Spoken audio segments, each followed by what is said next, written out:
Magandang araw sa atin lahat. Muli na naman nagbabalik ang inyong lingkod upang magbigay ng panibagong reaksyon dito sa naging pahayag ni DILG-SILG Secretary John Vic Remulla. Ayan, so nangyari nga yung tulakan sa loob ng Senado. Ayan, so kung makikita natin, ito yung video, ipe-play natin mamaya-maya. Pero kasi meron siya nabanggit ron na talagang pinuna ng taong bayan. 'Di ba? Kasi halatang nagsisinungaling na naman itong si SILG John Vic Remulla. So pupuntahan natin yan, yung mga pinagsasabi niya dyan. Pero bago yon, meron rin tayong isa sa i-content natin ngayon, yung naging hearing nga sa Senado kahapon, na banggit nga dito si General Torre. Ayan, ang pagkakaalam natin is talagang naging involved itong general na to dito sa nangyaring pananakot sa ating Marine 18. Ayan, Brave Marines. Ayan. So, bago tayo mag-umpisa, bago natin panoorin tong video natin, magbibigay lang muna tayo ng komento doon sa sinasabi nilang kakasuhan nila si Senator Robin Padilla, SP Alan at si lahat ng mga nangyelam na makatakas raw si Bato. Ayan, so kung makikita natin to, ito pakikita ko muna. Ayan, kung makikita natin dyan sa photo na yan, halos abot kamay niya si Senator Bato. Bakit hindi niya hinuli? 'Di ba? Sinabi nila pinatakas. Di kung pinatakas yan ni Senator Robin at SP Alan, di pinatakas mo rin yan, 'di ba? Ayan magkausap kayong personal. Tapos sasabihin nyo pinatakas ni SP Alan pati ni Senator Robin. Isang malaking kalokohan. Dinilaan ka pa ni Joel Villanueva. 'Di ba? Alam nyo kung bakit niya hindi hinuli yan? Uulitin lang natin para sa kaalaman ng tao. Galing mismo sa bibig ni SILG John Vic Remulla na walang order na hulihin si Bato. 'Di ba, si Senator Bato walang order 'yan, nahulihin 'yan. Bakit ba pinipilit nila na pinatakas nga raw? May kaso ba sa Philippine Court? 'Yun ang tanong 'di ba? Kasi kung may kaso 'yan sa Philippine Court, obligado ang law enforcement, lalo-lalo na si SILG, na hulihin 'yan. High profile 'yan. Pero ang problema, may order ba sa court? Wala. 'Di ba? Ano yung sinasabi nyo na kakasuhan si Robin Padilla pati si SP Alan dahil pinatakas nila? Di pinatakas mo rin 'yan. Ganyan kayo kasinungaling. Ganyan kayo kasinungaling. Hawak ka ni Bato, 'di ba? Paano mo ngayon lulusutan 'yan? Yung picture na 'yan, dinidilaan ka pa ni Senator Villanueva. So anyway, tuloy na tayo dito sa video na ating tatalakayin na puro kasinungalingan. Palabas na ako Nag-usap lang kami ni Tandaan yung sinabi niya, palabas na raw siya. Senator Win. Palabas na ako. Magkipagkita ko isang dinubyong tao dumarating papunta sa akin kung hindi ko protect ang sarili ko, hindi ko yun nadadagadan ako. Lahat ng kasinungalingan no? Lahat talaga, alam mo, ikaw yung naglulubog sa sarili mo. Hindi mo na lang sabihin na kaya ako narito kasi pinatawag ako ni Senator Win Gatchalian na illegitimate pro tempore Senate President. Questionable nga yung posisyon niya dyan si Win Gatchalian Kasi ang ginagamit nilang panlaban yung kay Senator Abilino pati Cuenca, Senator Cuenca. 1935 Constitution yun, hindi yung 1987. Panahon pa ni Kopong-Kopong yun. 'Di ba? Hindi siya pasok sa constitution natin kasi wala naman nakalagay doon na of all its member. Ang nakalagay lang doon, majority vote of the Senate. Yun lang, pero walang of all its member. Di katulad nung sa 1987 constitution. Yun yung problema na sinasabi natin na hindi sila sumusunod sa saligang batas ng Pilipinas. 'Di ba? Yun yung problema. Wala namang problema kung susunod sila. Kagaya ng sabi ni Senator Alan, basta kumuha sila ng isa pa para maging 13. Kusang bababa si Senator Alan. Kasi yun yung nasa Constitution. 'Di ba? Mahirap bang intindihin yun? 'Di ba? Nakapag-aral naman kayo. Mas magaling pa sa inyo yung bata 'Di ba? So tuloy tayo dito kay John Vic. So I have to protect myself kasi I have to protect myself. siguro they were mga 50 sila diba? Pumunta ako dito para mag-confirm lang kay Senwin regarding security procedures. Bakit wala bang USAA dyan? 'Di ba? Jurisdiction yan ng USAA eh. 'Di ba? Kita mo pati security ng Senate, Sergeant of Arms, 'di ba? Bina-bypass ni Win Gatchalian. Yan ba ang tamang pagpapatupad ng rules ng ng Constitution ng Pilipinas? Base sa Constitution ng Pilipinas, kapag naghalal ka ng president, kasama doon yung pro tempore Senate President. Kasama rin doon yung Sergeant of Arms kasi i-dispose mo lahat ng nakaupo. Dahil nga nakuha mo yung majority vote, pero ang nakalagay kasi sa Constitution natin, 50% ng 24 senators kailangan makuha mo plus 1, 'di ba? Equals 13 votes. Bakit hindi nyo maintindihan yan? Bakit ka nangingialam dyan? Jurisdiction yan ng USAA. Nung paalis na ako, biglang nagdilubyo na rito, I just had to protect myself. Wala pa, there was no exchanges, there was no punches, wala. O, yun lang ang maganda doon. Hindi sila nagkainitan ni Senator Robin Padilla. Nagkatulakan, pero kumbaga, kailangan mangyari yun. Pero yung samaan ng loob, nagkasuntukan, wala naman. Yun ang maganda doon, kahit papaano. Hindi ko na nasaktan. But I didn't know. Hindi ko alam na parating sila. Wow! Kami nga nasa bahay lang, alam namin eh. Tas kayo, hindi nyo alam. Pinaglololoko nyo naman kami masyado, SILG. There was a summon of the Sandigan Bayan na para i-produce si Bryce Hernandez dito. Pero nung nakita namin, tinanong ko kung valid to. Ang nag-order yung Old Blue Ribbon Committee. So kanina, pinakita niya sa akin na Huwag kayong mag-alala, sama-sama kayong magkakakaso. 'Di ba? Kasi ang nilalabag nyo dyan, yung Constitution. Okay lang yan, lalo-lalo sa kampo ni BP Sara, kila SP Cayetano, kasi para kayong dinadalisay na sa apoy na ginto para mas maging puro. Nasa Biblia yan eh, yung pagdadalisay eh. Susubukin ka para maging matatag ka bilang institusyon, bilang isang taong buo. Yun, yung nasa Biblia. niya sa akin na yung Blue Ribbon Committee sumulat sa Sandigan Bayan na they no longer recognize the request of the Old Blue Ribbon. So it's lang yun, it's a communications thing kasi baka ma-contempt yung mga tao ko sa BGMP eh kung di produce si Bryce Hernandez dito. So I have to clarify everything. And they wrote to the Sandigan Bayan already na ngayon ko na nalaman, ay hindi ka backup. And so after neto, ipapalabas yung video na pinasinungalingan niya. Panoorin natin. Ayan na. Eto si Senator Robin, nakapula. Tignan nyo kung anong gagawin ni John Vic Remulla.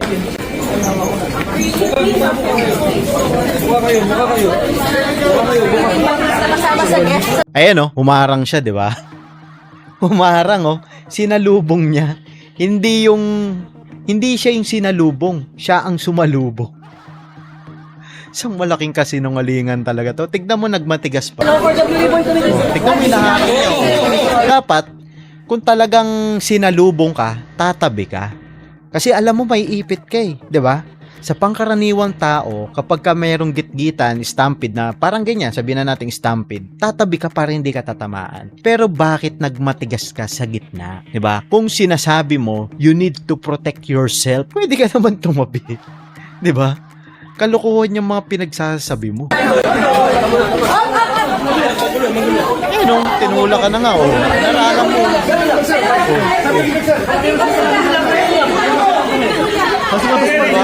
Kasi natatakot kayo na kapag nagtuloy-tuloy ang pagdinig ng Senate Blue Ribbon sa 18 Marines, lalantad ang katotohanan. Yun lang naman yun 'di ba? Yun lang yun, napakasimple. Dahil alam nyo na mayroong mga ebidensya laban sa mga taong naging korap, 'di ba? Nakinabang sa kabanyaman ng Pilipinas, 'di ba?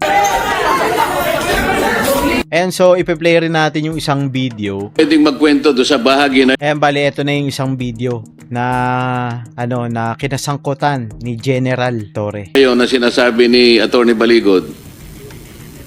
Yung tungkol sa telepono, sino yung kumuha ng telepono? Your Honor, magandang Pangalan umaga. po, pangalan. Ako pala si Bini Is Voluntati. Your Honor, kasi nung pumutok yung flood control po, 2024, nakapagsalita na po dito si Master Sergeant Orly Gotisa ngayon, maraming nagliligaw sa amin. Na Ano po? nililigawan po kami na hindi na po kami magsalita para manahimik na lang po. Una dyan, Kasi ang pinakadelikado dyan, kapag ka umusad dyan yung investigasyon na yan, etong mga sundalong to, alam nyo naman pag sinabi yung sundalo lalaban niya patay kung patay. Kaya malalakas ang loob niyan, 'di ba? Kasi, kita mo, karamihan dyan taga-probinsya, yung mga kamag-anak nila naapektuhan ng bagyo, flood control, etong mga to, itong mga sundalong to, kaya buhay niyan para sa bayan, 'di ba? Buwis buhay yan, kaya nga nagsundalo yan, handang mamatay, 'di ba? Para sa bayan. Tapos nakikita nila yung mga government official nagpapakasasa sa pera ng taong bayan. Ang dami naghihirap. Kaya nakonsensya tong mga sundalong to na lumabas para ibulgar ang katotohanan. tawag kami sa Sino po ang Raffles. lumiligaw sa inyo? Si si dating Chief of Staff Nick Torre po. Ayun, si Nick Torre.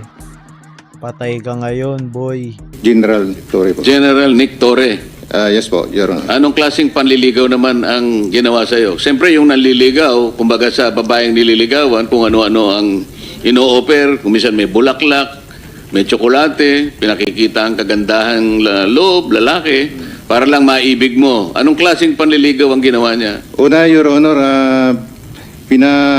kinausap kami na pirma ng affidavit na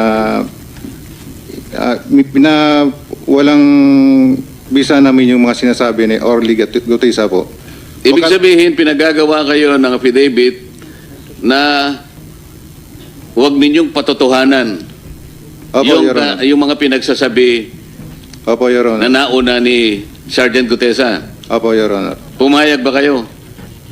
Katunayan nga, Your Honor, matagal kami nagdebating dalawa eh. Simula alas 4 hanggang alas 7. Talagang sila hindi hindi patawag yun interrogation yun, saka intimidation, 'di ba? Kasi biro mo ang mag-interview sa is general, PNP, Chief General, 4-star general, 'di ba? So hindi yun pangkaraniwang imbitasyon, kumbaga interrogation yun at intimidation. Kaso lang yung apat na kasama ko, napilitan na silang pumirma gawa nung naipit na po, baka kami ay mapahamak po sa kanila. Mapahamak pong sarili namin po.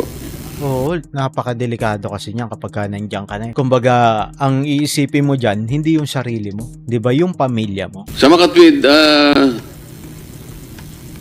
hindi siya nanliligaw, nananakot siya. Yon. Ano ba yung mga maaaring ikaso kapag ka napatunayan na nananakot si General Torre? Pwedeng pumasok diyan yung grave threat. Yan. Pwede siyang makasuhan yan kapag napatunayan na nananakot siya kasi grave threat 'yon, 'di ba? O isa na 'yon. Yung nanliligaw, malumanay, magandang approach. Pero natakot ang mga ibang kasama mo, nakapirma doon sa kanyang nakapirma, kagustuhan na huwag patotohanan yung sinasabing nauna ni Sergeant Gutesa. Yes, Your Honor. Bali 5 kami po yung pumirma. Ibig sabihin, meron talagang pinoprotektahan itong si General Torre, 'di ba? Meron silang itinatago kung bakit nila pinatawag tong mga taong ito na gusto nila hindi ito magsalita, pawalang bisa yung sinabi ni Gutesa. Ako yung pinakahuling pumirma.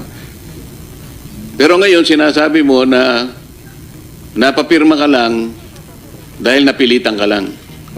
Yes, Your Honor. Pagkatapos noon, ano naman ang pabuya na binigay sa iyo kung meron? Binigyan kami ng 50,000, Your Honor, para sa disturbance namin. Pakiulit Your Honor. nga po, magkano po? 50,000, Your Honor. 50,000, yon? Direct bribery naman yon. Patay si Torre. Hindi na makakapag-retiro to na maayos. Yen, Pesos. pesos. Opo. Sino nagbigay? Yung si Annalisa Gaspar po. Yung staff niya doon po. O ano naman ang, bakit nila kayo binigyan? Kayong lahat binigyan ng 50,000 pesos Yes, Your Honor. para manahimik Opo, Your at Honor. wag patibayan ang pinagsasabi ni Sergeant Gutesa. Opo, Your Honor. At saka sa mga sunod na araw, Your Honor, pinatawag naman po uli kami na yung lahat ng cellphone po namin ibibigay po sa kanila. Sa anong dahilan? Ayun, kukumpiskay yung cellphone nila. Kasi baka mayang araw, may picture, video, mga very important detail na na-save ng mga sundalo, 'di ba? Talagang ano rin kumbaga mautak rin 'di ba? Talagang kukunin lahat ng ebidensya Papalitan po ng mga bago po, iPhone po. Wow, iPhone. 'Di ba? Lupit, iPhone. Ano bang klase yung mga cellphone nyo? Nokia? iPhone 16. So papalitan nila ng mas maganda. Yes, Your Honor. Alam ninyo yung dahilan kung ba't nila gagawin yon? Kasi nandun yung mga picture namin, Your Honor, na nakasave sa cellphone po namin. O ganun pa lang nangyari, paano kayo nagkaroon pa ng mga litrato Your na Honor, nasama dito sa inyong pinagsamang salaysay? meron po kaming nakasave sa iCloud po namin. Ayun. Mautak rin ang mga Marines natin no? Takmau yun lang ang malaking pagkakamali mo, General Torre. Kaya siguro, ganito kumbaga, kung pagtutugmain natin yung pangyayari, siguro that time, nasa position pa bilang PNP Chief General. Etong si General Nicolas Torre. So, nung nakalusot tong 18 Marines na to at nalaman ng Malacanang na meron pa silang mga ebidensya, doon na niligwak si General. 'Di ba? Kasi out of nowhere, napakabigat ng inutos ng Malacanang kay General na kunin si PRRD. Kaya nga ang sabi niya kay PRRD, bigyan niyo akong eroplano, ako mismo magsasakay diyan, 'di ba? Matindi yung binitawan niyang salita na yun, na desidido talaga siya na isakay si PRRD papuntang The Hague. So para mapatunayan niya yung loyalty niya kay PBBM. So ngayon, ang nangyari, pumasa siya sa unang pagsubok ni PBBM. 'Di ba? Ngayon, sinubukan siguro ulit to si General Torre dito naman sa 18 Marines. Kaso ang nangyari, hindi nga natin alam kung 50,000 talaga 'yun o binukulan pa ni General Torre tong mga Marines Yung iba, 'di ba? Kasi yung iba pumirma tas inabutan ng 50K. Ngayon ang nangyari, sinubukan siguro siya ulit ng Malacanang na ikaw ang mag-interrogate or intimidate dito sa mga taong ito. Kasi base naman to yung sinasabi natin sa 18 Marines na tinatakot sila, ganon. So, sinubukan ng Malacanang na pabigay yung iba hindi, tapos nalaman ng Malacanang may sumulpot na mga picture at video, doon sinibak si Torre. 'Di ba? Kasi tignan mo, pinaghirapan ni Torre yung pag-akyat, tapos iba na kinabang si Nartates, 'di ba? Napaka-imposibleng mangyaring 'yon, 'di ba? Napaka-imposible 'yon mangyari kasi pinaghirapan mo, kinuha mo yung loyalty para mahawakan yung posisyon Tapos iba makikinabang, 'di ba? Napaka-imposible 'yon. Ibig sabihin, pumalpak sa pangalawang pagkakataon si General Torre. O, tuloy tayo. Nautakan mo rin siya, di ba? Nautakan. Yes, Your Honor. Kahit babasagin po yung cellphone ko, pwede ko po i-restore sa isang cellphone po. Pinapatunayan pa ba ninyo yung sinasabi niya sa... Kayo po, Your Honor. pangalan po. Rosebert Topan. Idagdag ko lang po. Ito po yung cellphone na binigay sa... Ayun pala yung iPhone. Dala nila. Anong, pakisabi mo kung anong klase ng cellphone para ma-record? iPhone 16e, 128 GB. Magkano yan sa ngayon? Hindi ko... Mga 30 plus siguro, Your Honor. Ano? 30 plus. Hindi sila marunong, 30,000... hindi sila marunong manligaw? Ayun, may idea na kami kung bakit ka nawala, General Torre. Tapos, yes, Mr. President. Chairman, one question. Sir, brand new nung binigay sa inyo. yes, Your Honor. Yeah. May I ask the staff mamaya yung ano tawag doon? IME. May number yan Yung yung parang IP address ng cellphone mismo Kasi kapag sinabi nating IP address, yun yung mismong pinanggagalingan ng GPS mo. Ngayon yung IMEI, yun yung pinaka serial number. Ay, iba pa yung serial number, pero parang sa yun? Sa system ng phone mo mismo. Yung number ng IMEI. Yan. So yun yung gustong ikunin ni Senator Alan para sa forensic. Pag, IMEI, oo. Your Kung, Honor. try lang natin i-trace baka kung saan nila binili at paano it's our duty here Tama. na sundin lahat ng ebidensya. So we'll try to do a forensic then. Kahit namin hindi lahat or kung sino hawak yung bago. Tulungan nyo na lang kami kung alam nyo yung sinasabi ko. Sige po. Thank you, Mr. Dagdag ko lang po, Your Honor. Gusto nilang makuha yung dati kong cellphone kasi marami po akong nakasave doon na mga picture. Pero dahil po sa Marines po ako, wise, ibang cellphone po yung binigay ko. Ang lupit na ito ni Sir. Ibang cellphone binigay niya, di dalawa na yung bago yung cellphone. Di ibig sabihin, hindi marunong si General Torre. Kasi nalusutan siya. 'Di ba? Kaya na-save ko po yung mga picture. Ayun. Kaya pumalpak si General Torre, kaya na-demote. Yun pala yun. Sabi nga nila, Mr. President, nagtatali-talinuhan man ang matsing, nauutakan din.